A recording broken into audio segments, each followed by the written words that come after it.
All right, Black Box Radio. Listen, I am excited. All of these faces on the screen, and we are here tonight. Oh, we got some more people. We got Baba Shanga. We got Sister Nicola. Wow, look at the screen. We got Black people everywhere.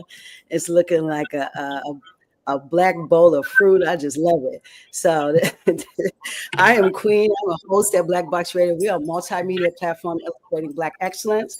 We platform Black people. That's what we do. You see all these Black people on the screen? This is what we do. 6 to 9 times a month. I need you guys to like, share, subscribe.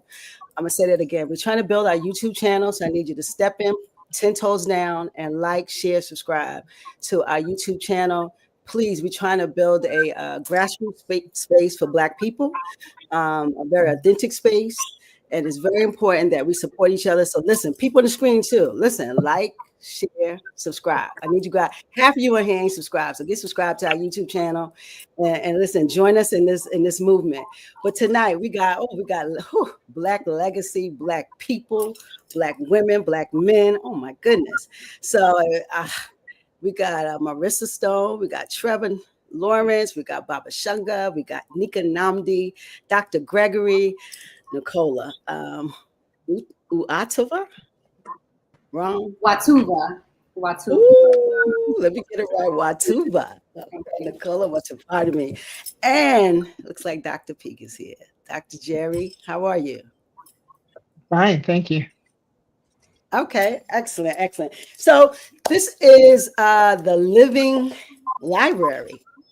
So I really want to hear more. Marissa called me up. Let's be transparent. She called me up and she said, listen, Collect to Give is coming up and I got this thing I'm putting together and I want to talk about it. I'm going to bring a lot of people with me. I didn't know she was going to bring a party, but we're going to party tonight and we're going to talk about a lot of stuff. So I want to hear really what this is, because I love when all of us can bring all of our gifts together and build something. So this is beautiful. So Marissa, kind of acclimate our listeners of what you're doing and how you get all these powerful Black people in one space. Talk to me. Yes, thank you, Queen. Thank you so much for having us this evening. I am Marissa Stone. I am the Director of Innovation for the Living Well. We are a Center for Social and Economic Vibrancy located in Baltimore City. We're devoted to soulful expression, conscious expansion, and optimal wellness. We've been around for 16 years in different iterations, right?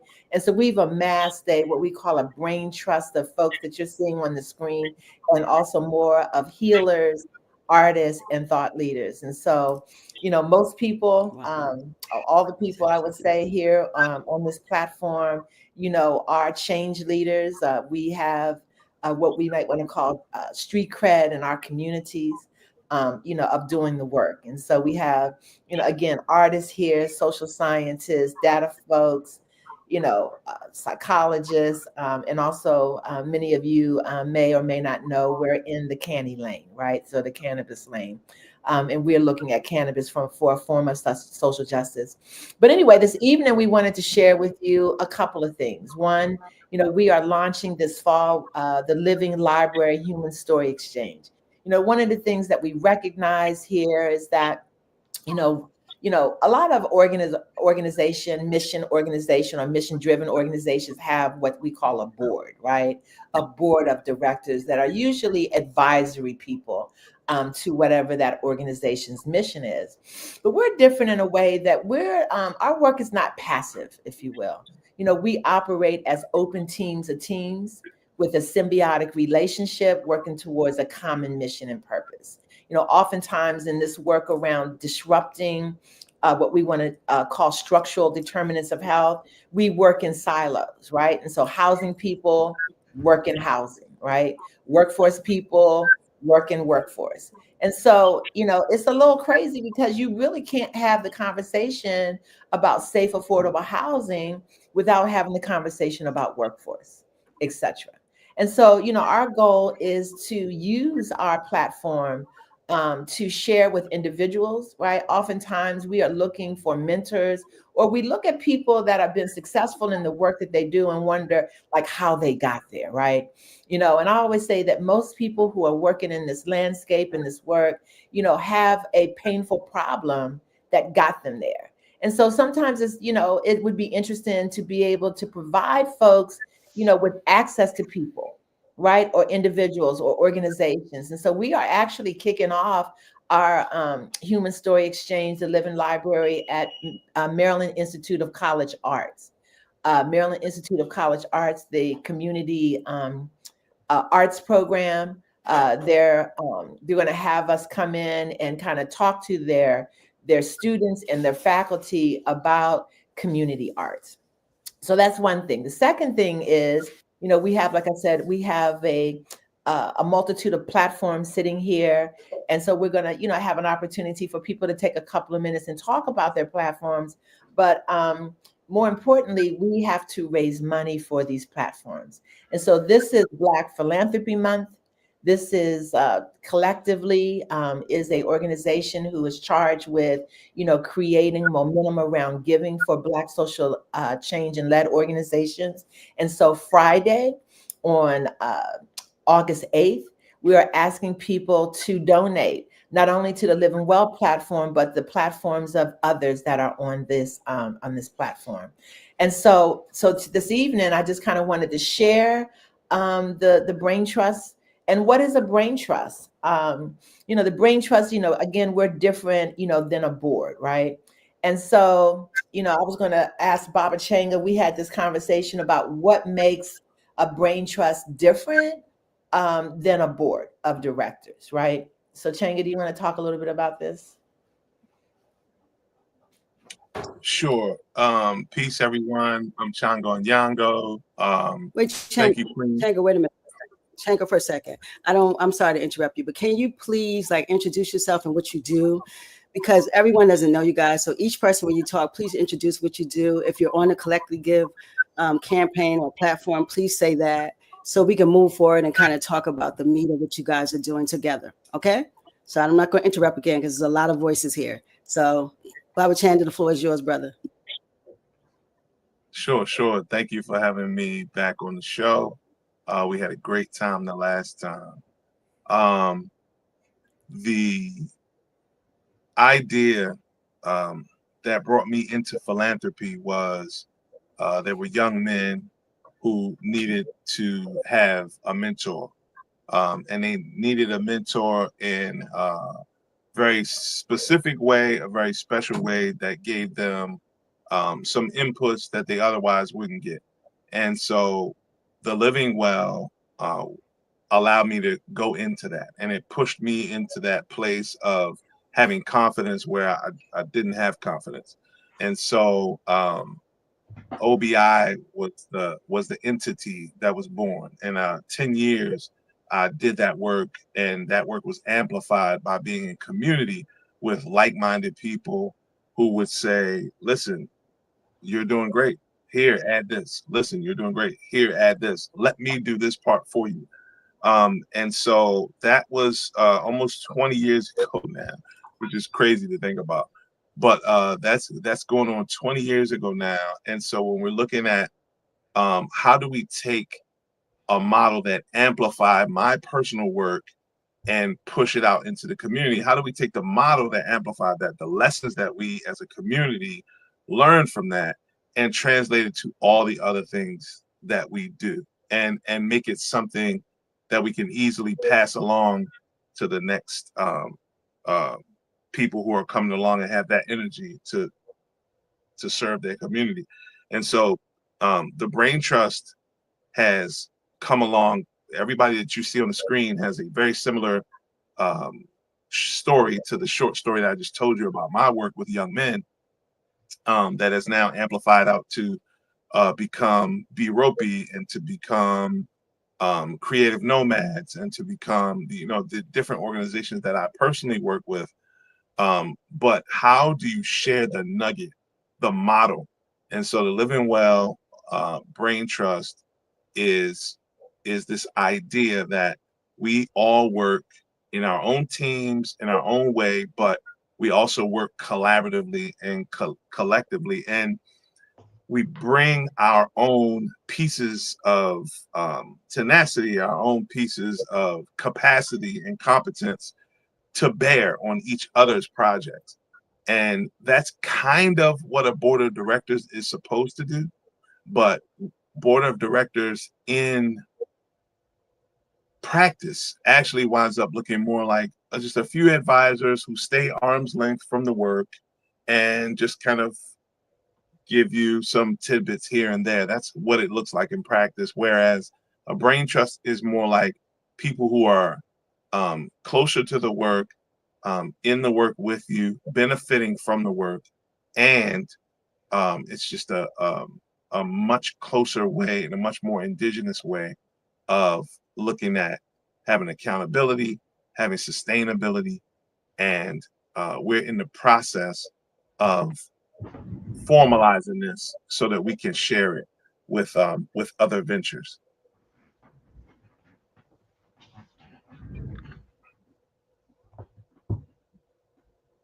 Okay. So, all right. So, Changa, you told us the difference between a brain trust and a board of directors. And so, are you on a collectively give? Are you on a platform too for your actual organization, or are you not? So I am, like I mentioned, I am a facilitator. That's what I do Okay. professionally. I am Mm-hmm. I am not an independent nonprofit, right? But I Got it. facilitate in no less than 3 or 4 of the organizations that are all under collectively, right? So the Baltimore Rites of Right. Passage Initiative, I'm a facilitator there. Creative Nomads, Okay. I'm a facilitator there. The Living Okay. Well, and so on and so on. Got it. Got it. So you have a lot of interest in this space, which is excellent. And so can we keep going? Introduce yourself and kind of tell you your organization and then how it fits into this living library. Nika, I gotta call your name. So okay, Nika, let's hear what you do. That's funny. Hey, good evening, everyone. I'm Nika Nambi. I'm the executive director of the SOS Fund, and I'm also a founder and chief operating officer of Fight Blight Be More. And in both contexts, we really do regenerative neighborhood development in ways that really push forward our efforts to reclaim spaces that have been taken from us. Housing, as I think everyone may know, is the structural and social determinant of health that rules all the other ones, and it touches all the other ones. And so the SOS Fund is participating in Collect to Give. We are seeking, this will be our 5th year. In fact, Collect to Give was the first funder of the SOS Fund, where we really do mutual aid, community education, and policy advocacy that prevents or removes vulnerabilities to home equity and neighborhood loss. And so, how we come into the brain trust is really that in my role as the director of community wellness for the Living Well, I started looking at blight as a factor that was impacting our community wellness. And Marissa pushed me to participate in a hackathon, Kaiser Permanente hackathon surrounding social innovations. And Fight Blight Be More was born out of that. And so I bring all of the information, all of the data, expertise, and thinking about communities as a systems to bear into the brain trust, interconnecting with all of the other orgs that are there, all of the other living libraries that are there. And so that is the way in which we kind of share and center space. As Changa kind of mentioned, is not a board of directors. This is more about the creative collisions, right? The intellectual collisions that happen when folks are bringing the full weight of their expertise to not only their work, but all the intersecting work of those folks that are in space that they share space with. And so that is, what a brain trust has been for me. Everybody on here has informed the work that I do in one way, shape, or form. Some folks we've directly done work for Fight Blight or the SOS Fund, and some folks have just in conversation or in, when we are coming together in community, socially, right, have informed the work of Fight Blight Be More and the SOS Fund. And so, yes, we are participating in collectively. We are celebrating our 5th year. The SOS Fund was founded in July of 2025. And so we are glad we're having an anniversary party. And so on Friday, during the Collective Give, we can hold space. If you have a few viewers that want to reach out and join us, we're happy. We're happy to have them. They can reach out to me at nika@thesosfund.com, and we can make sure that they have a ticket to the anniversary party. But so that they can see more of how the Brain Trust works and functions together, as Marissa is the MC of that party, and they can learn more about our work there and see why they might want to spend some time with me or any of the other folks in the Brain Trust as a part of the Living Library project. Love it. Oh, wow. Okay, let me go on because I could deep into that, but I'm not going to dig. We're gonna keep going. Thank you, Nika. All right, Dr. Gregory, let's hear what you got. How are you? Okay, I am well, thank you. I am Dr. Henry Gregory, clinical psychologist, retired professor, University of Maryland School of Nursing, and a resident, and grew up in West Baltimore in the inner city. And that's where I learned most of what I learned. I learned how to categorize it in education and schools, but in the community unity, taking care of one another. Many of the people I grew up with, we still get together and do things, because to me, the central issue that we have on this planet is we have to get better at working together. And we're living now in a time of major transition. Many spiritual disciplines and religions say this is the end of a cycle. This is the end of a cycle that's been going on for a couple of thousand years now. And we have to get back to more indigenous ways of living, of working together.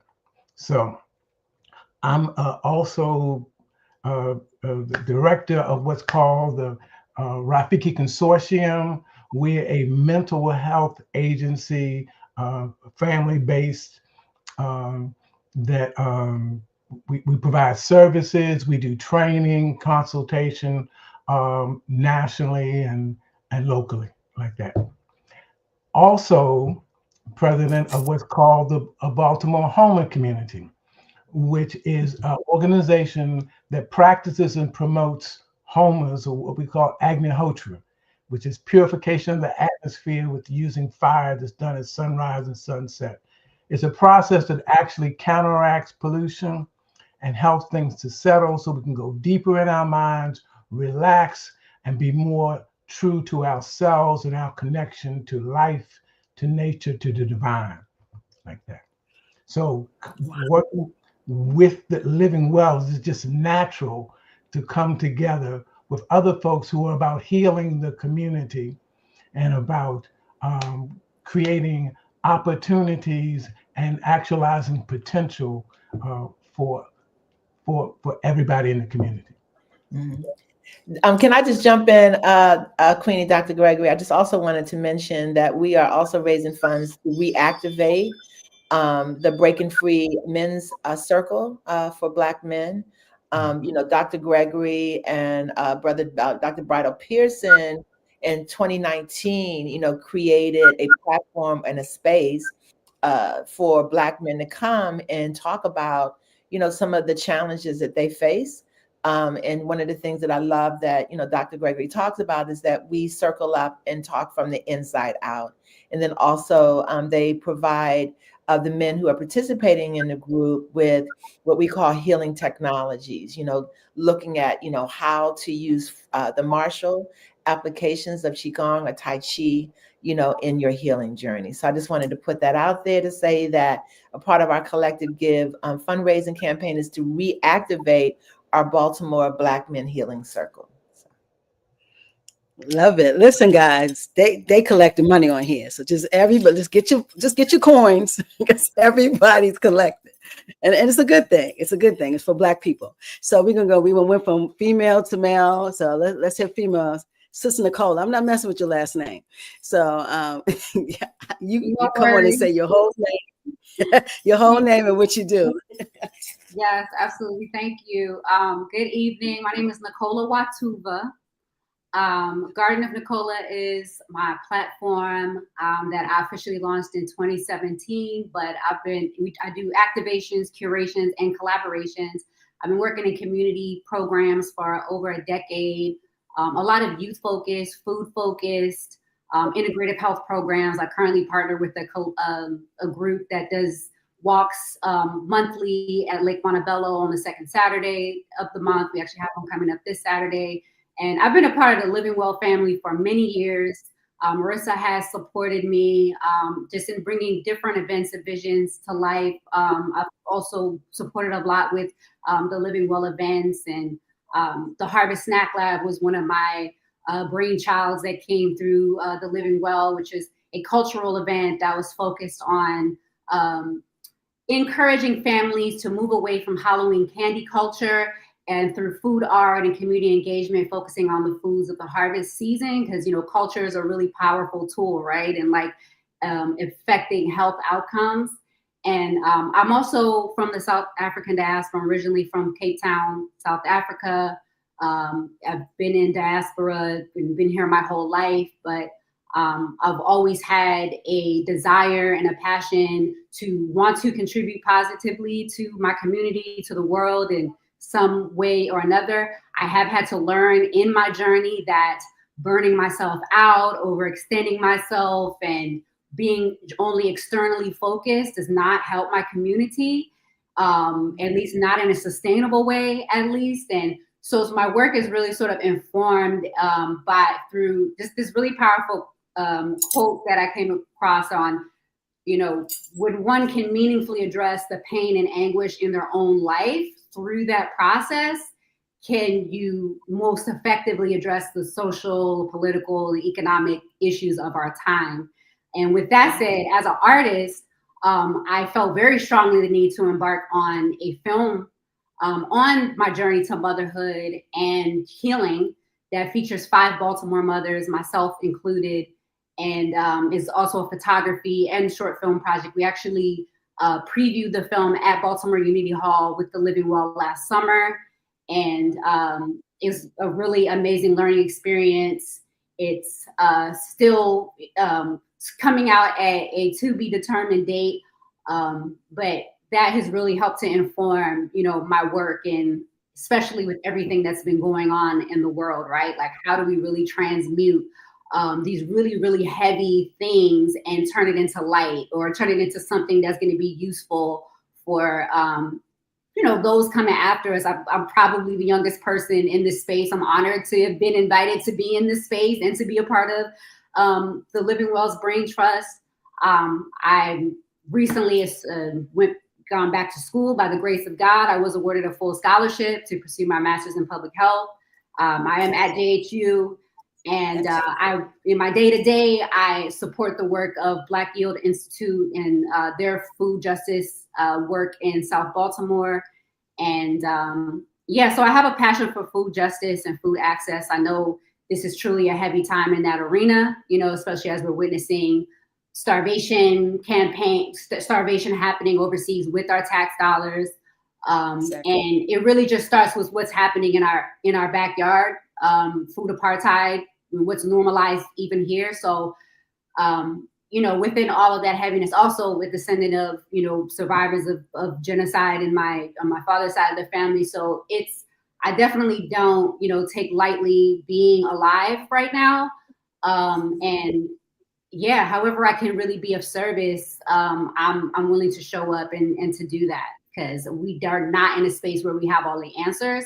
But initiatives like this, like Brain Trust and putting our powers together, is really where it's at. So I'm grateful to be a part of this powerful work and want to uplift the Living Well for Collective Give, as well as Black Yield, and everybody in this space, fight, flight, fight, blight. You know, a lot of folks in this space have supported me in my journey and continue to. So, yeah, thank y'all for having me. Thank you, Nicola. So we're going to keep introducing, then we're going to jump in. We got two more. All right, Brother Trevor, your turn, brother. Yes. Good evening to everyone.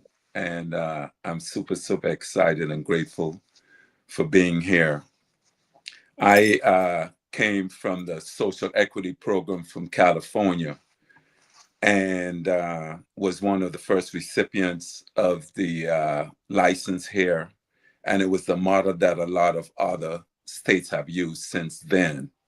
But what I will say, in being exposed to the collaborative effort and the brain trust of the living well, I had an opportunity. Of course, Black Canny is the platform that the Living Well is supporting and has supported, and we are on our third year. What I'm super excited about is that they're really focused on the social justice piece, which is a piece that goes to the unsung heroes. And working in California, being in that part of the process, I have never experienced that collaborative effort and the brain trust that I experienced from the Black Canny. Never experienced anything like that. And what I'm really, really super excited about is that on this third installment of the Black Canny, that we're focused on the legacy market operators, the unsung heroes, as we know that those are the people that have been adversely affected, criminalized, and disproportionately impacted through the criminal justice system. So for me to see this come to fruition and to be a part of this experience, and I don't think that anywhere else I would have experienced it as I have experienced going through this process with the brain trust that I've experienced at the Black Canny. So, for example, being in California, I would liken it. I said this must be what it's like to go to HBCU. That's what it felt like in that experience. Like it was like the prodigal son coming home. So I am super, super excited about this upcoming installment around the whole social justice system and us highlighting the policies around that. And so with that being said, in a nutshell, I am super grateful about being a part of this experience and the whole Ubuntu I am because we are. So with that, with any more to be said, I am again grateful to be a part of this journey and a part of this experience and a part of this evolution. So it's wow. a be here I at just, this time. I just want to thank you, Trevor. I just wanted to do some framing because Trevor opened up with talking about the social equity, and I don't know if that our community and watchers are putting it together. So Trevor actually lives in Northern California. He went through a process which was a very new process for people who were trying to enter into the cannabis ecosystem.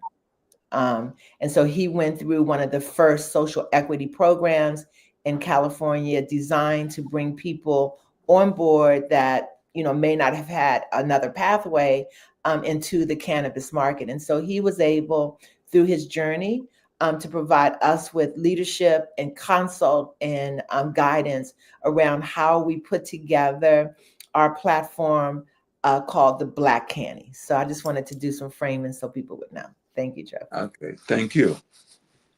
And Marissa, we so appreciate you are the orator here. So we love when you come in. Do your thing, sis. Do your thing.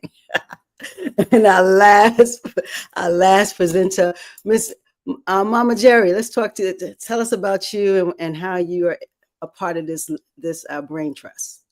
I'd be happy to. First of all, I'm coming to you from Cook County, Illinois, just north of Chicago and Skokie, where in this county, I am an official spiritual warrior. It's a story I'll tell you later, maybe at the Living Library, how I got that title. And I think that I represent the kind of person we're trying to reach to support Black-owned endeavors, Black-generated ideas that are liberatory, that are taking us to a new level.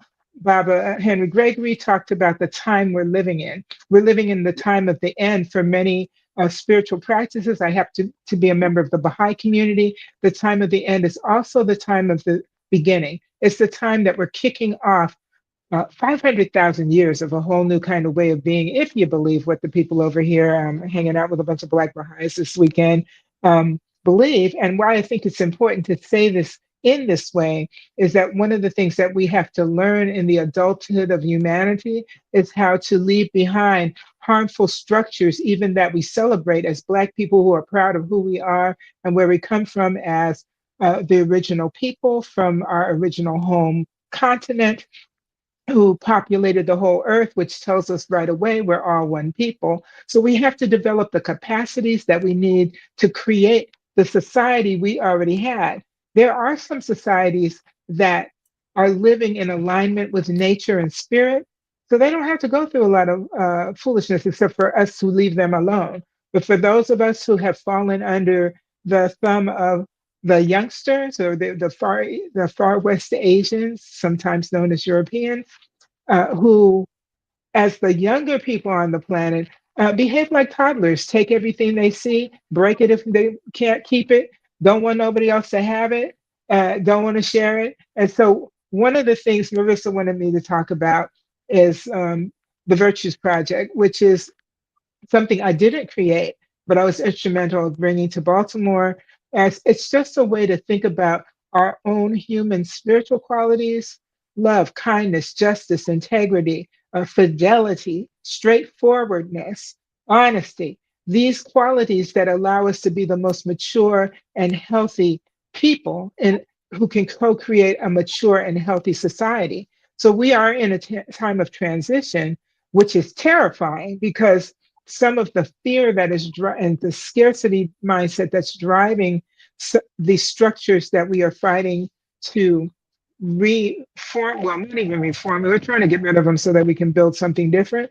That this is a very disruptive and chaotic process. And at the same time, we have all these beautiful opportunities for promoting unity, like the efforts of the Living Well and this brain trust, bringing together all these different people with different capacities. I know I didn't talk about myself, but you're going to let me continue where I'm going, and then I'll tell you a little about me in the end.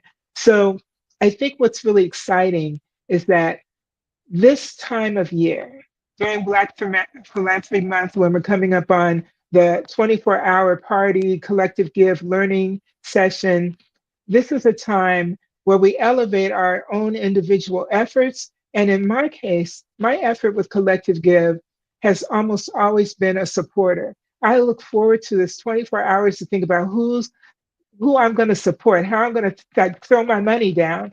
And it's not about having a lot of capital to fuel a whole project. It's about, can our Black community come together and take our pocket change, our cookie jar, our saved investments, and put them towards our community's development, because we are the pupil of the eye. That's a metaphor for Black people in Baha'i scripture, through which light enters and reality is made known.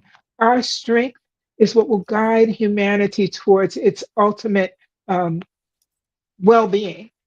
So it's like the living well in itself is like a microcosm of what we need the world to do, what we need to return to, but also what we need to develop in a whole new way, because we're talking about a completely different connection of people who have remembered our oneness, who have reclaimed our love, who have structured and scaffolded our collective thriving, and who will do that without harming the planet, without harming the animals, and praise the Lord, stop harming one another. So this is so exciting to be at a time where you can look around this brain trust and you can look around Baltimore and say, I would like to share my resource and my love with so many groups that are trying their best to transform society. But let's be real. If we're trying to get to a place where we mimic what is happening in the damaging culture. That's what I call modernity, or colonized society, because they create a lot of damage. If we're trying to be like that, then we're going to be creating damage ourselves. So what we're trying to do is emulate our imaginations, envision them into the future, show us how we want to live, what we want to do, how we want to be. And the Brain Trust does all of that. So at the Living Library, I'm hoping, this is an experiment. Marissa has thrown the gauntlet down for us, but I'm hoping we'll be able to talk about the dynamic ways that we're envisioning and living into a future that we know we need to get to, so that we can experiment forward. But we won't get there if we don't develop our character and become the kind of people who are the livers in a free, safe, peaceful, harmonious, collaborative tomorrow. Because right now we're in a greedy, selfish, dog-eat-dog reality. And look, we got to live here. We got to make that coin. We got to do those things, but we're dismantling it at the same time. We must tend to our souls if we can come out the other side unscathed, to envision something that will bring us to a whole new world. I think I have to shut up. I have a doctorate in public health. I'm a dancer, poet, jewelry designer. I am a square foot gardening certified instructor, a Virtues Project Master facilitator, and a holder of a social transformation certificate from the Wilmette Institute. And I love to love humanity, even though I like being alone. Good enough? You did amazing. You did amazing. And I know there's a lot of people here. So when you have so many people just looking at you, you're talking, you're like, I think I need to hush. But I want to say a little something, because I just want you guys to know that I'm so impressed with what I see. Not only that, I'm going to be fully transparent. I was going to call Marissa and said, listen, I don't do fundraisers. We platform stories and Black people. But what made me continue was a living library, stories. My legacy is Black Box Radio. It's about people's stories. It's about giving Black people authentic spaces for that Black face. So it's very important to me to put the story on a platform, and not really what you're doing, but who you are, because that definitely reflects on what your story is going to be. And so it's very important for us to library our stories, or however we get our story out is very important. And that is what Black Box Radio is. A friend of mine said to me, he said, you're just leaving, you're going to leave a tremendous legacy. And I didn't understand what she was saying. And she was saying that, when I die, or 20 years from now, these voices and the voices that I've spoken to will be present. You will be able to access these stories in real time from the time that we are living. So stories are important. And I named it Black Box Radio with music, because music a lot of times tells our story. Like when I hear music, I can say what I did at that point. It's like music brings you back sometimes to, you hear some old hip hop, you're like, tag, I remember what I was doing when that came out. And so music to me is very important to the African story. And to see what I see on the screen is, I'm just so overjoyed. I'm in South Carolina right now. And South Carolina, Charleston, by the way, and Charleston is in hurricane. This is hurricane time. And so if you hear bad reception, it's raining like crazy. We don't have a hurricane, but it is raining. And the weather is very tropical here. But not only that, I live in Baltimore City, but I'm transitioning and staying with as a caretaker for my mother in Charleston. And Charleston is 11% Black. And I say this to you guys because what you see here is rich. Baltimore has something that no other place has. And not many cities, it's a few other Black cities, St. Louis, and, it's a few, but there's not many. Chicago, that cities that have this rich Blackness, the culture, the connectivity, the art, just what we do, just our swag, our talk, our mood. Black people are just standard to me. Listen, I love Black people. I can go on and on. But what I'm saying is what you guys are doing here and all of this Black fantastic magic I'm looking at right here, I can't get that in South Carolina. 11% Black, and they're very affluent. The whites are very affluent. So they don't really have I would say, they don't worry about community because they got enough money to do whatever they want to do. And so and white folks don't do community like Black folks. And it's no attack on them. It's just what it is. And so I want to commend you guys that, we all are doing something, but more than anything, are we contributing to what we all can do together? And that is very important, and we have to unite. We have to come together. So I don't want to preach, but I'm just really, really encouraged, because Baltimore, I grew up in Baltimore. I came to Baltimore at 17. I am an implant, but I came at 17 to go to the Morgan State University. Because you said HBCUs, let me put it out there, bro. I came to go to the Morgan State University. I am a graduate of the Morgan State University, and I'm very proud of that. But it shaped me as a person. I grew up as a Black person at Morgan State University, and then Baltimore molded my Blackness. And most of this community on this screen, I've interviewed or I've had some contact with. And so I just want us to understand that we have to fundraise. Our orgs need money. So everybody out there, listen, I need you guys to go to Collectively Give and give some money to these people. I'm going to do it. I want you to do it. That's important. But more than anything, once we start giving money, we got to give our time. Your presence is important. The resource is you. Money is how we apply things, but we need people. And so it's very important. You see, Baltimore is the violence is dialing back. It's not the mayor only. It's grassroots, baby. Grassroots is the reason why we see what we see. The people who are working on the ground, the Nikas, the Marissa, the Baba Shanga. This is how this is happening. And then we need our doctors. We need Dr. Gregory. We need people who understand what being Black is. And so I want to say to everyone, Ashe, I'm so glad you're here, because I was going to cancel you. No, I wasn't. But because fundraising is not my thing. Stories are, though.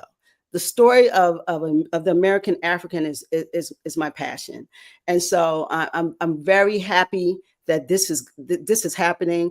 I call Jamie Jamye because how his name is spelled. So what Jamye is doing is a beautiful thing with his organization.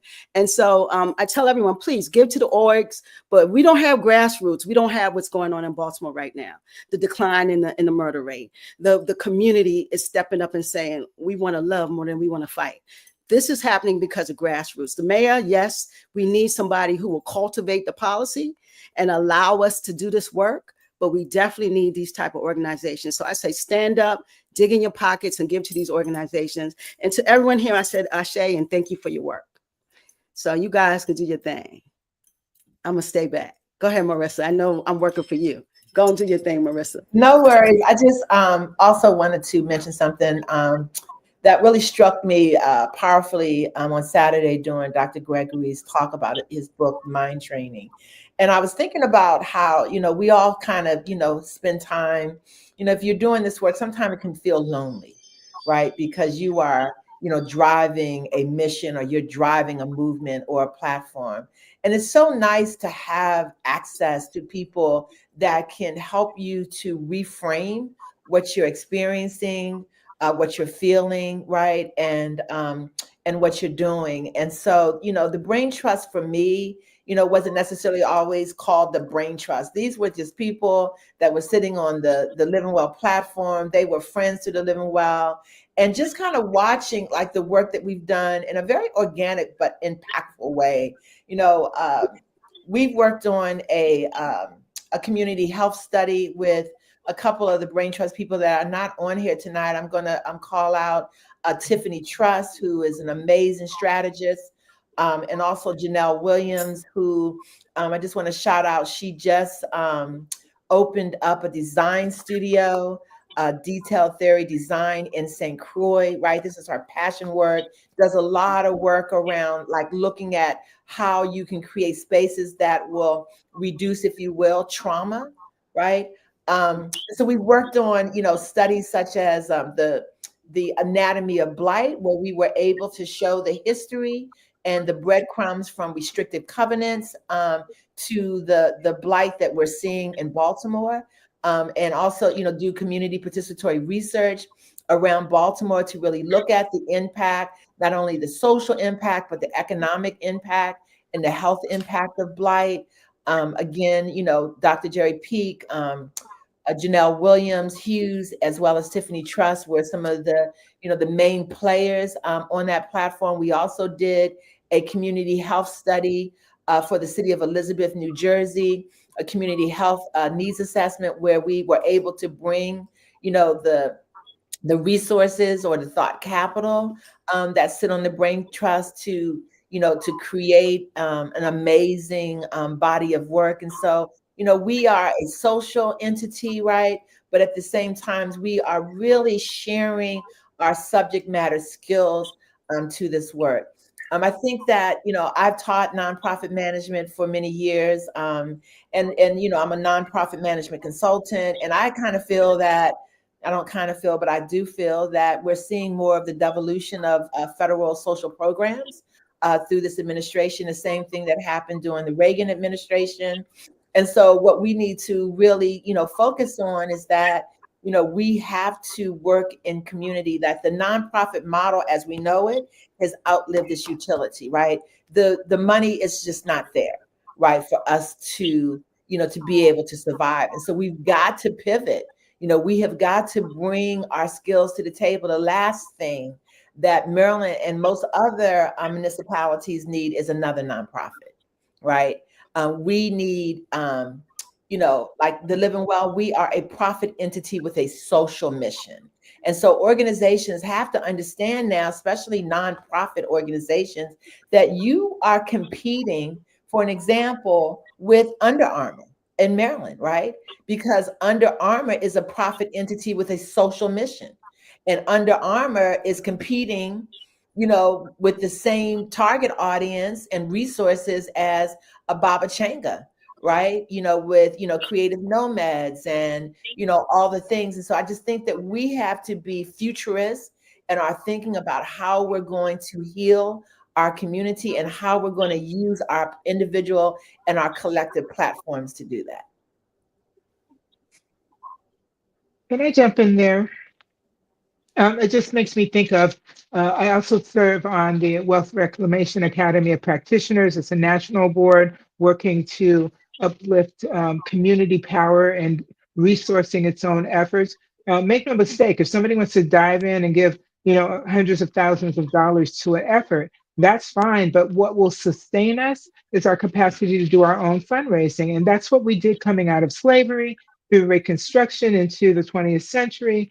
But once we started, some people blame it on integration, but I blame it on self-destruction, like this, or what Barbara Wakesa calls injected oppression. Once we start believing the lie of our inferiority, then we begin to fall into the scarcity mindset that we don't have enough. We always took nothing and made enough, and we can still take nothing and make enough. And we had raised the literacy rate from 30% to 95% by 1914, which exceeded white literacy in this country.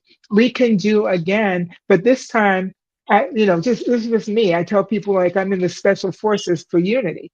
We can do that to guide the whole world to be in another place. And when we get unraced without getting erased, we don't have to worry about white mess. For the time being, we have to manage our community. I agree with you. I just want to say that, it's hard to jump out the basement window. We, as Black people, we have made a way out of no way forever and a day, and we're going to be all right. We have to continue to operate using a Ubuntu ethos, right? I am because we are. And, not all of us can go. We know that. We can't bring everybody. But if you have a similar mindset, to understand that, again, we are stronger together, I think that we will continue to prevail. We are not the descendants of enslaved people. We are the ascendants because we have ascended for the years in which, from our history of the transatlantic slave trade to now. Yes, I love that. And we are resilient. What doesn't kill you makes you stronger. The first shall be last and the last shall be first. In many ways, we've been the leaders on this planet from the material positions we've been in. We have been leaders in many ways, culturally, music, spiritually, we have been. So now a lot that's been under the table is going to be on top of the table. So it's just transformation. Yeah. Yeah, transformation time. And I hope that we're in that mindset. Like we have to make changes. We have to coalesce, find ways to do things within each other. So that's why I love this so much. And to see that you guys are all, so as a living library, I'm really interested in that. How are you going to store the work? Are people going to be able to access the library when it comes to the stories? How is the work going to actually, the stories going to get out to the public or to someone who would like to access it? Right. We want to, create opportunities for individuals and or organizations to check us out. Right. And so we're going to do a public facing gathering in November, to launch this. But actually, we are launching before. Again, we're going to be working with Maryland Institute College Art for their community arts program. We do have artists on our platform. I got to call out Tracy Jiggers from the Art of Truth, and Milani Douglas for the Family Museum, and other artists that we have on this platform. And so we're able to go and provide some resources for their orientation for their students and their faculty, so that we can talk about the people who are doing arts in community, and talk about what are the things that they need to understand in the Baltimore topography, if you will, understanding how, race has played a role in the shaping of our communities, and the impact that it has on our communities as it relates for trauma, as it relates to economic opportunities, et cetera. And so we are going to create a platform where people can check us out, right? We can go to organizations, we can advise entities on grants, et cetera, on policies, and so on and so forth. Because that's very interesting. Go ahead. I'm sorry. Go ahead, Changa. Go ahead. And just to chime in, the idea here is that unlike other efforts that you've seen before, like StoryCorps and other different things that are trying to commodify, like if we're just going to be real, commodify the stories and the sensationalized pain and gore of our resilience, so that they can hold on to it and use it. We actually are staying more in a indigenous framework, and this is griot work. This is what the modern griot looks like, right? You interact with us. You have an individual come out, an individual who's had a wide experience and is very well at articulation of that experience and of overlapping and making it relevant to whatever situation you happen to be in or your organization happens to be in, and using that skill and elevating that skill to a place where it can be respected at a place where it once was, so will we allow people to record? Maybe, to some degree, but we are intentionally resisting the tendency of this society to capture and commodify the essence of our stories. So that's why you'll hear Marissa use this word check out. You have to check us out, an individual person, which means you have to make some agreements. You can't just do anything you want to do with our energy, with our stories, with our learned lessons. We're going to maintain the some level of control and ownership over our history and the proof of our resilience, to Dr. Gregory's point. I'm very interested because being in the story business, technology brings equity to our stories, but it also gives them the ability to oppress the story. So the algorithm is a mechanism of oppression. And so we have to really understand them. And I see that in what I do. I have to be very creative to put out a Black story, to get it past me, to you, or to anyone, is us really tweaking a lot of things because the algorithm smashes our stories. It's especially if you're speaking truth to power, especially if you're outing we would say the people who are in power or the majority population. And so not only can we tell our stories, but we have to find vehicles to get them out other than particularly technology, because it gets into the algorithm and you see it go nowhere. And unfortunately, the algorithm is now a tool. And so we got to be aware of all of these tools that are around us. And being in the story business, I work very hard to try to move past and through the algorithm and through technology. So technology is a blessing, but it is very controlled in a lot of ways, especially through these social media platforms. Absolutely. So, I was thinking about Chang and I was having a conversation, and one of the things that connects us in our community is an indigenous precept of trust, right? yes. That we are, trusting that we are going to hold safe space for one another and our work. And I love that, Chang always says that the Living Well has created and has identified itself as a third space, right?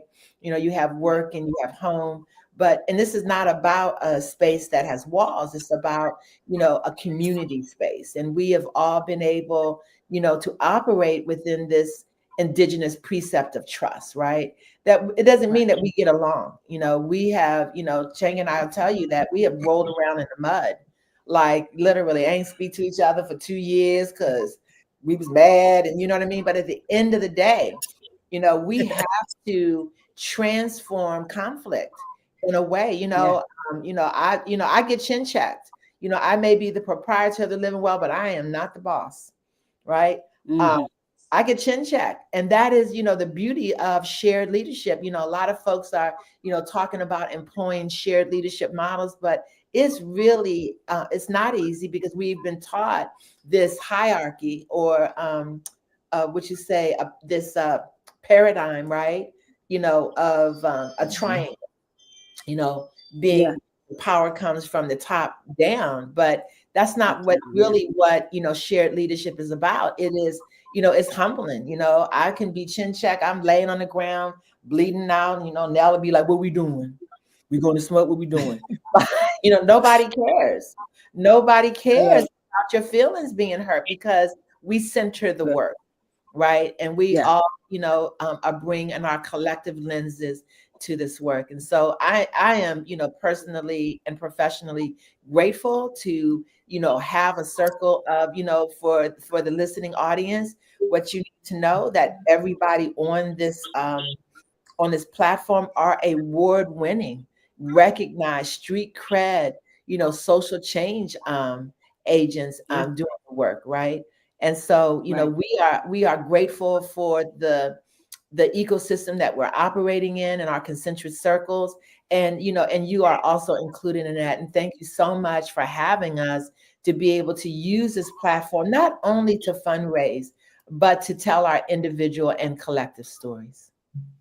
Absolutely. Absolutely. The story business.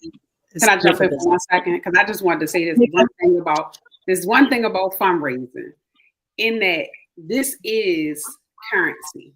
We in this moment are fundraising, right? Because the information in and of itself is a form of economic power. And so we are less doing, even in the model that collectively is using, there's less about fundraising and more about us creating connections for us to exchange currency, whether it is actual coin, right, fiat, or whether it is information. As a person, even as a nonprofit leader who has challenges surrounding asking for money, right, and fundraising because of what it has meant, I hear you and I understand you, and I just offer that what we are sharing is a form of currency and is in fact the most important form of currency, because there is no media like the streets. And when I mean the streets, the ability to share information, Yeah. whether it is the church streets or the corner Yeah. streets, we can move information. We have our own algorithm, right? And our Yes. own ways in which information That's gets it. filtered around, and Yes. our own ways of building economies and economic power. And so this platform was a part of it, is a part of that currency. And I'm grateful you brought that in, Nika, because I want to talk about technology, that this idea that technology and the algorithm control anything. What we're seeing is the desire to extract and harm being put into coding to put forward the program of dominance or damaging. Some people call it supremacy. I don't use those words because they're not superior, and they can't dominate free souls. So you just got to go with the damage they're doing. That being said, a technology, one definition that I love is from Merriam-Webster. A technology is that anything that that promotes the capacity or knowledge or allows us to gain knowledge. So when we talk about indigeneity and a return to Africana a reality, Ubuntu was mentioned at least twice. That is a technology for how we see the world and then co-construct it. From that reality, we can only be peaceful with one another, even if we have to walk away for a little bit, right? So Right. that's something you can check out on with any of us about how we see the reality of technology, so we don't have to fall for the lie of only computers, only engineering, only mechanisms. We are technology. Absolutely. I agree. And I what love it. You know, you got in South you Africa? said Marissa, you said that it would chin check you. I love it. I love how, this explanation of technology and currency is so important, because we sometimes you look at things one way, and that's why I knew this would be so powerful. So we're going to bring in Keith Parker. Brother Keith, kind of tell us who you are and how what you're doing fits into the Living Well Brain Trust. Introduce yourself a little. Thanks for coming in.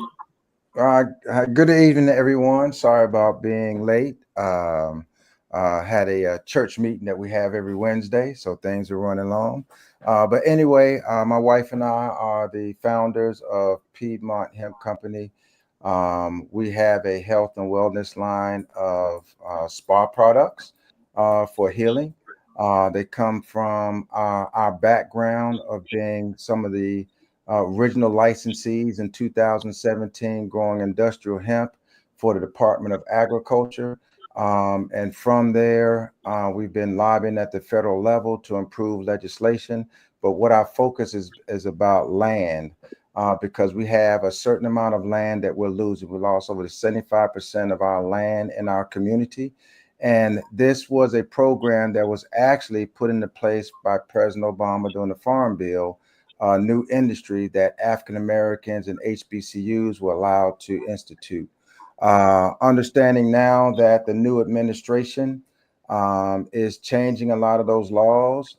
There was over $100 million put into research of industrial hemp.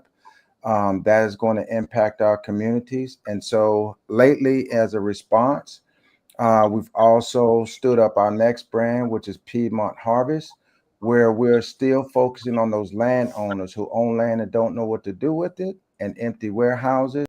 And we're using hydroponic shipping containers, mobility, to create an ecosystem in the supply chain to help mitigate the food insecurity in our neighborhood. So we've recently received a letter of support from the Department of Agriculture, Secretary Addix, of our business model. And we're now moving a little forward, and we're trying to position ourselves for a non-confirmation slot on the State Agricultural Commission, because there's no one that looks like us on a commission that is looking out for our responsibilities. So we can't say we can affect change, but we can be at the table to understand what's going on at the top. And so without us being at the table at the top, then our Black land that's from all over Maryland, and most importantly on the Eastern Shore and Prince George's County, will continue to disappear unless we're sitting at the table. So we're change makers, and we're focused on conservation of Black land, but we also have some beautiful products along the way for your health and wellness. I love that. And I know we're running short of time, but Keith, real quick, could you encapsulate the work that you guys have done in North Carolina and helping, with farmers, that may have not been registered as farmers to grow hemp? Yeah, so when we started on this journey and we became licensed, what we found the problem is that Black land was being lost an extreme amount. And North Carolina, people don't want to believe it, North Carolina has been under gentrification for the last 20 years. The predominant amount of Black land owned is east of Raleigh, going towards the shore. And we started an initiative under what was the former North Carolina Industrial Hemp Association of going around and trying to educate farmers and bring in this new industry. We have partnered with North Carolina A&T State University in trying to reach Black farmers. We participated in a few of their outreach programs, but it is the Board of Governors of North Carolina. And they put a lot of, let's just say, there's a disparity between what North Carolina State receives and North Carolina A&T receives. So we're continuing that plight to try to educate landowners, but we have moved our operation to Maryland to start. The Spirit told us to come to Maryland, and for good reason. And that's because the political legislative process in Maryland is much more favorable for African Americans in North Carolina. Doesn't mean we left North Carolina. In order to get our business model going, we have to have a investor that is willing to invest in our model. Maryland has presented the opportunity to invest, while North Carolina, they're not quite investing as much as in the Black land. So in order for us to go for our total market, we've come to Maryland to get started.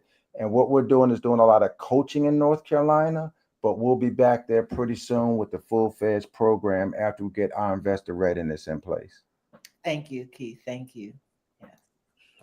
Well, I love that. That is something, Keith, I would like to talk to you about. I was just on a call yesterday with a group of farmers in South Carolina and Delaware who are moving food around. I'm starting a farm. That's one of the things we're doing here. We're starting a farm as of now. So what you're saying, we got to, this community, if it doesn't control its food, we're in trouble. So food is something that we have to control. And then the products that come, like your nice products that come from the different bushes that's around the food, we like those too. But absolutely, food sovereignty has to be a American African thing, and we have to look. There we go. There we go. That is there you the go. most product. She just that's what's up.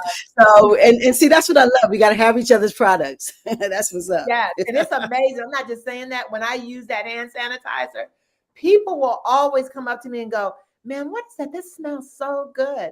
Like literally, we were we Piedmont Hemp shared the sample, what she just saw, and our swag for the Black Candy, and people were like calling me, "Y'all got any more of that?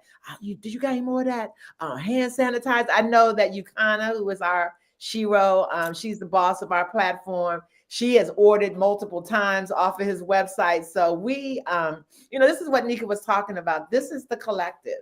This is the currency. If anybody is on here watching, we know for a fact that you have learned some things tonight, right?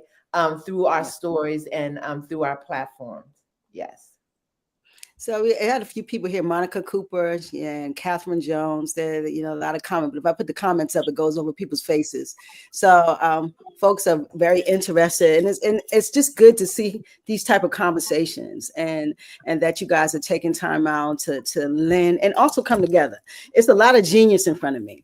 I'm seeing a lot of genius in front of me, and I'm just so inspired. So what is next for the Living Library? And I know, let's talk about Friday is the actual kickoff for collectivity. So let's talk about all of that, because we're an hour and 9 minutes in, and I want to hold people forever. Yeah. And Nicola and Trevor, y'all can jump in here. Y'all haven't said a word since. We got these talkers in here. I know it's hard, but you got to get in wisdom. I've been soaking up so much wisdom because and just seeing how it applies to what what I'm doing and the evolution within that. So yeah, I'm feeling that. Two-way street. Can I just jump in real quick? I'm gonna let you get it. Just and just in turn to be efficient in time. So what we can expect, we have the Black Canny coming up October 4th and 5th at Baltimore Unity Hall. As Trevor indicated, this Canny, we're focusing on the plug. We are focusing on the people who actually stood up the regulatory cannabis market, right? We're going to provide some healing, right? We're going to have folks tell their stories. We're going to talk about the trauma. And then also we're going to have Keith Peterson and his team come in and talk about pathways into the ancillary and regulatory market, right? There we go, right? Thank you. So, we made, because of our donations, because everybody puts in, this forum is less than $100 for 2 days. Our second day, we're going to focus on life. We got Brother Otha Smith III of Tetragram is going to talk about how to use technology to use cannabis and healing. We have Charmaine Turner, who is a deaf doula, who is coming to talk about how the role of cannabis in deaf and dying and so on. And so we have that coming up. Again, we have liberatory learning circles that you can learn about a little bit more. We keep hearing this term about liberatory praxis. What does that look like in our day-to-day operations? What does that look like in our organizations and within the entities that we are operating? And then finally, again, we have the work of the SOS Fund that's going to be celebrating 5 years. On Friday, the Living Well is hosting that. Big shout out to Baltimore Unity Hall. Where we are in residency. We're going to be, working with Baltimore Unity Hall, to launch some of this stuff that we're talking about. And also, we have people that are going to be, reactivating some of the spaces like the Gregory and the Breaking Free Healing Circle for Black Men, Jerry, with the Virtues Project and so on and so forth. So I just wanted to give you just a quick little glance of what's coming up, and so that you guys can support, but not only just the Living Well, support all of the entities on the Collective Give platform, and look at what they're doing and the work that they're doing in community. We cannot continue to work in isolation. We have to continue again to work as open teams of teams with a symbiotic relationship, working towards a common mission and purpose. I love this. I want everyone, before we get off, to just give another spiel of so people know what to give to, because not everybody's familiar. I'm pulling. You know how I go out in the community when I was in Baltimore. So I'm in South Carolina building my tentacles. So a lot of these folks, they can give too, and celebrate your work. So please kind of say more with the SOS Fund and what you're doing, Marissa and Sister Nicola, whoever, the Black Yield, that's my brother Eric. So whatever is going down, please tell these folks some names so they can put their coins down. We ain't here just to talk. We're here to get some of that cash, that chicken, baby. So one by one, let's get that. Yeah. Word to Ubuntu. That's a South African concept as well of togetherness. So the diasporic connection there is very present. And I just, thank you so much. Definitely, uplifting Black Yield. They're also a part of the Collective Give fundraiser, the Living Well, as well, just with our ongoing work. And I'll pass. Go ahead and you can go ahead and take it over, Nika, with the SOS Fund details again. Sure.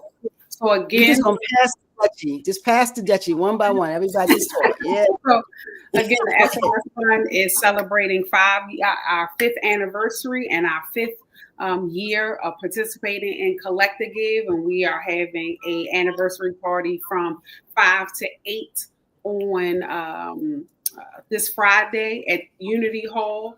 If you are interested in joining us, because we are going to do a 5-year look back, talk about the work that we have been doing. We're going to talk about loosely about the tax sale case that we are involved in with the city, against the city of Baltimore, and why that is so important.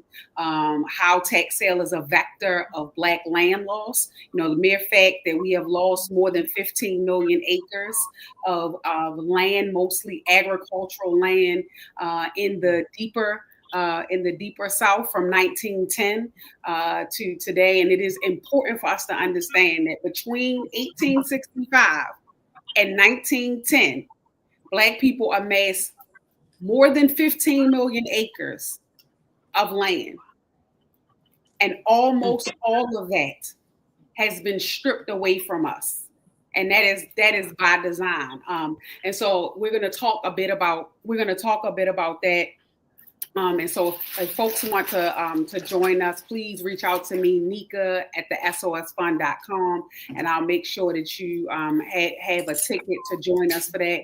And in terms of currency and in the spirit of sharing, if you are familiar with the SOS Fund and you have donated to us at any point in the last 5 years, I would just ask that you pick an organization that you don't know anything about, that is participating in Collect to Give, and what you were going to give to the SOS Fund, you give to them.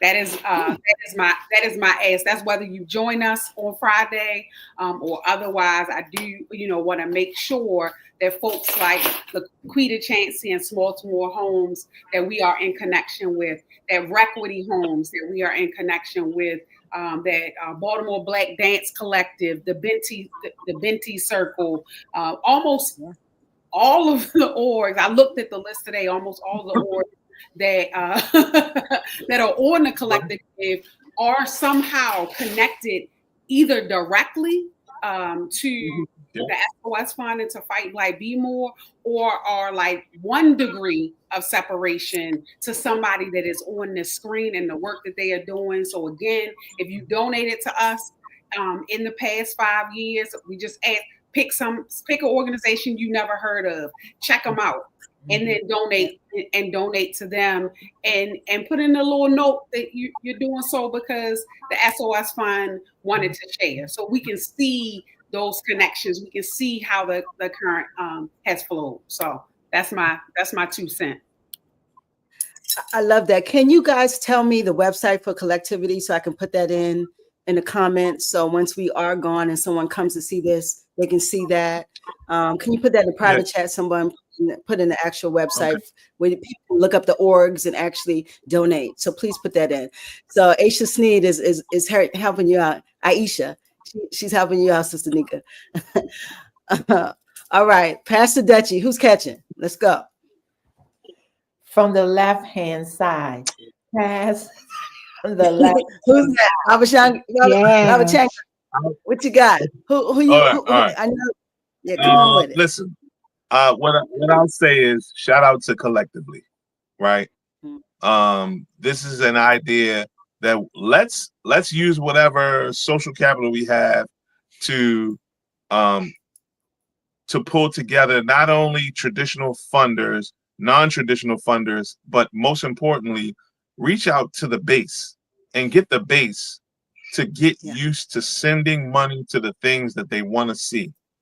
We have abdicated as the people. We have abdicated our responsibility to fund the things, the change that we want to see in our community. We've watched things in Baltimore City in particular, I'm sure it's in other cities. We have watched events such as AFRAM, such as the MLK parade and other things that started out as a community-funded, community-led, community-controlled effort. And over years, we've allowed politicians and different people to come in and write a check and take some part of the control and erode our self-determination over time. And now, when it was all wrung out and all the juice was all that you could, political equity that you could squeeze out of these events was used up, then they toss it, or they do, or turn it into something that we don't recognize and that we're embarrassed about. And we've watched this happen on a number of occasions with different events, with different nonprofits. And now one of the upsides of this current administration, the current climate in the country, is that you are going to be, as an individual, you are now going to be pushed, led, encouraged, leveraged, whatever it is that we need to do to fund the change that you want to see. So go to collectively.org or directly to the person you know in your neighborhood who is doing good work out of their own pocket and contribute. As a leader, when I'm talking to nonprofits, one of the first things I ask them about development is they want to talk about writing grants. And I'm like, yeah, that's great. But what portion of your annual budget is being given directly to you by 100 interested people who can afford $1,000 a year, right? A year, $1,000 a year. And I would say to any leaders, any nonprofit leaders that happen to be listening, this is your goal. This is your goal, especially in a discretionary income rich area like Maryland. Get into the base. Stop leaning on the thems of the world, because if you don't lean on them, then you can't complain about it. So this is the place that we're heading into as nonprofits, as social benefits organizations, whether we want to go that way or not. And I think overall it's a great thing. So shout out to Collectively, who is doing that in an organized way, in a fair way, and in a way that's accountable. And let's go out there and give some money. Can I say Yeah. something real quick? I just got to shout out Jason Harris, who is really a foundational member of our Black Brain Trust.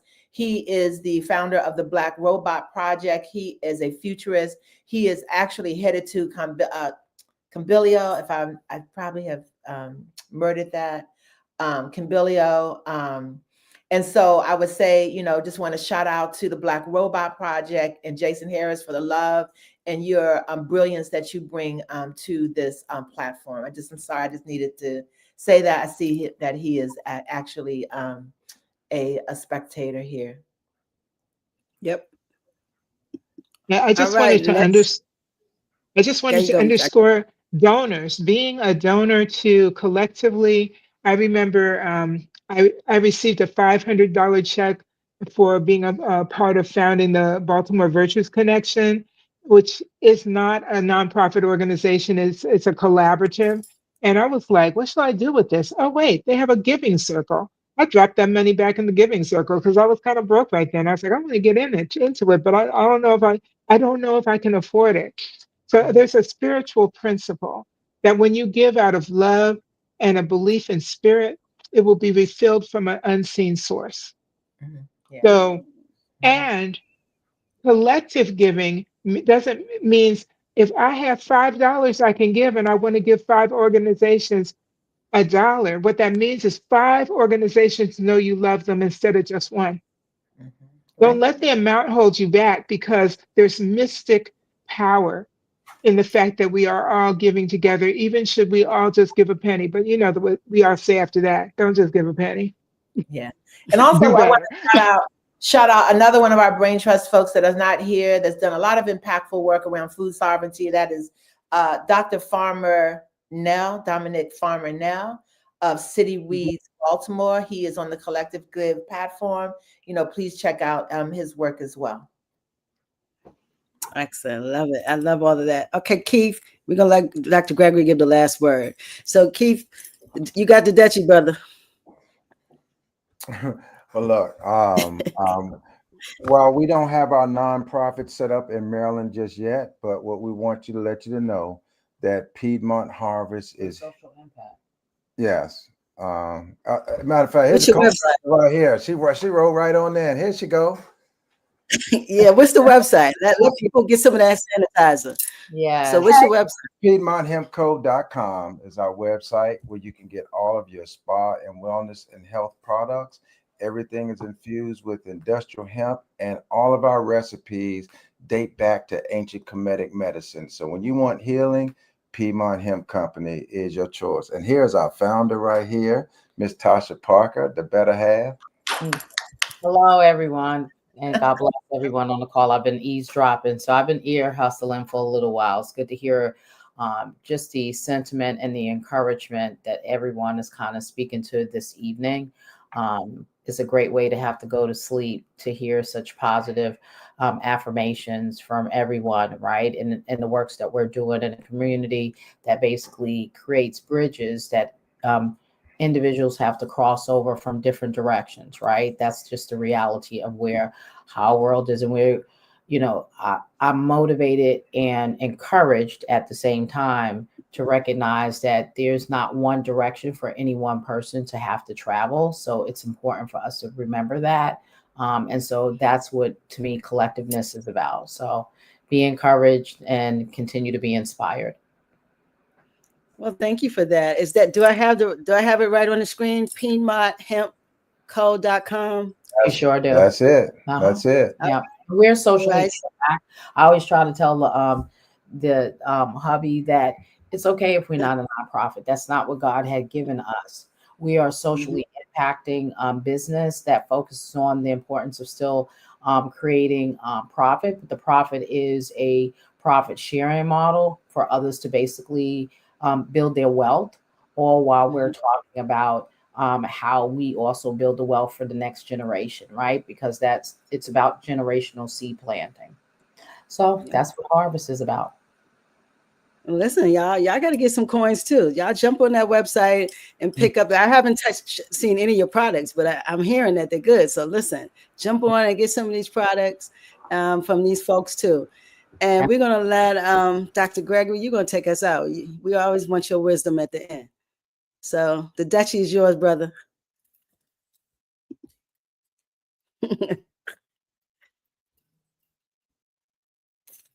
Dr. Gregory, you're mute.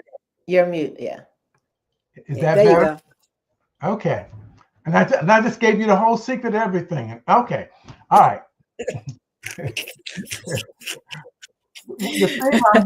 The theme I'm hearing is that we have resources and we have to depend on ourselves. We can't depend on anything external. Yep. Say this is transformation time, this is shift time, but we can do it. We have done it, and we will continue to do it together. So, and as Sister Jerry said, it's a spiritual principle, irrefutable, that when you give with an open heart, without fanfare and not looking for accolades here and there, the universe will give back to you. The universe, it's a law. It's a law. So don't take my word for it. Be your own researcher. That's right. Get out there and see what happens like that.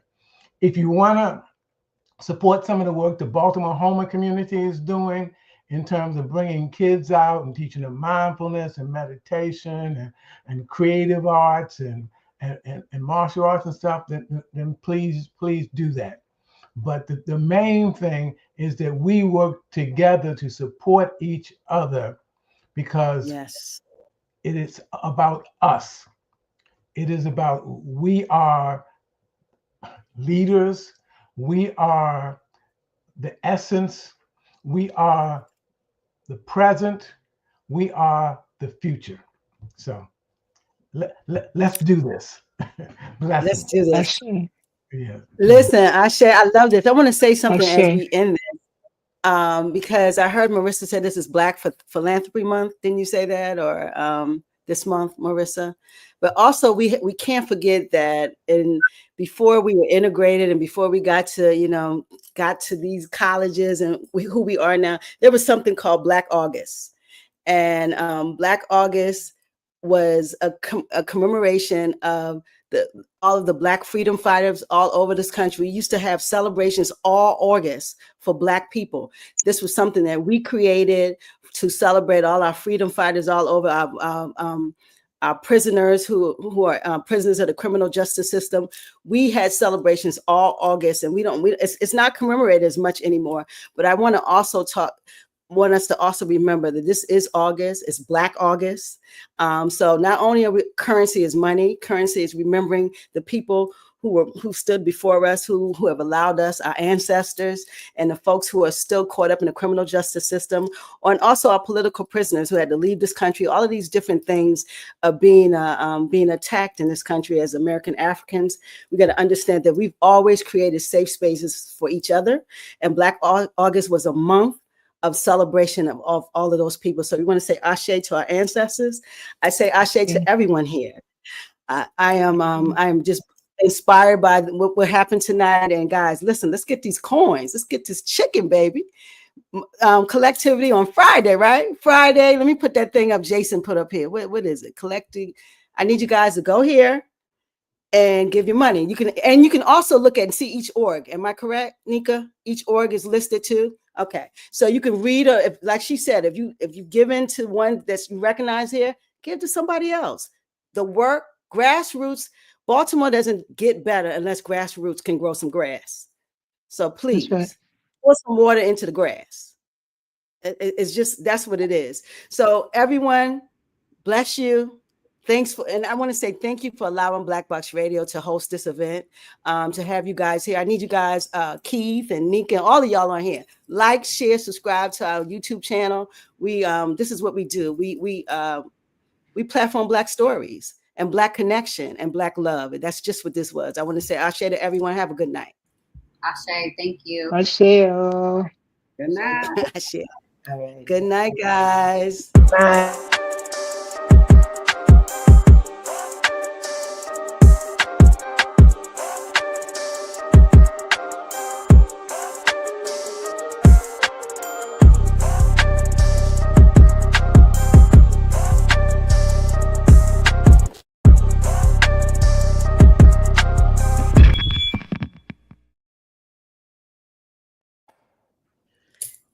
Hey, Marissa.